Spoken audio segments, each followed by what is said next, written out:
અહીં પથ્થર અને પાણી સરળતાથી મળતા ન હતા. કહેવાય છે કે આ મંદિર બનાવવું ખૂબ મુશ્કેલ હતું, પણ જ્યાં ભગવાનની ઈચ્છા હોય ત્યાં અશક્ય પણ શક્ય બની જાય છે. જય સ્વામિનારાયણ. આ છે મૂળીધામ. ભગવાન સ્વામિનારાયણની આજ્ઞાથી આ ભવ્ય મંદિરનું નિર્માણ સદગુરુ બ્રહ્માનંદ સ્વામીએ કરાવ્યું હતું. સંવત 1885 મહાસુદ પાંચમ વસંત પંચમીના પવિત્ર દિવસે ભગવાન સ્વામિનારાયણે પોતે અહીં મૂર્તિ પ્રતિષ્ઠા કરી હતી.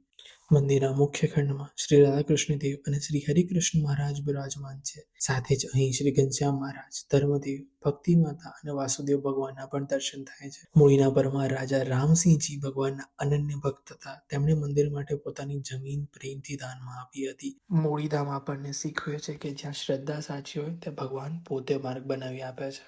મૂળીધામ અહીં પથ્થર અને પાણી સરળતાથી મળતા ન હતા. કહેવાય છે કે આ મંદિર બનાવવું ખૂબ મુશ્કેલ હતું, પણ જ્યાં ભગવાનની ઈચ્છા હોય ત્યાં અશક્ય પણ શક્ય બની જાય છે. જય સ્વામિનારાયણ. આ છે મૂળીધામ.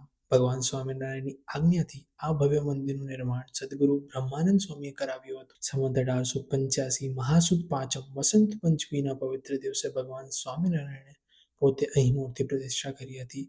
મંદિરના મુખ્ય ખંડમાં શ્રી રાધાકૃષ્ણ દેવ અને શ્રી હરિકૃષ્ણ મહારાજ બિરાજમાન છે. સાથે જ અહીં શ્રી ઘનશ્યામ મહારાજ, ધર્મદેવ, ભક્તિ માતા અને વાસુદેવ ભગવાનના પણ દર્શન થાય છે. મૂળીના પરમાર રાજા રામસિંહજી ભગવાનના અનન્ય ભક્ત હતા. તેમણે મંદિર માટે પોતાની જમીન પ્રેમથી દાનમાં આપી હતી. મૂળીધામ આપણને શીખવે છે કે જ્યાં શ્રદ્ધા સાચી હોય ત્યાં ભગવાન પોતે માર્ગ બનાવી આપે છે.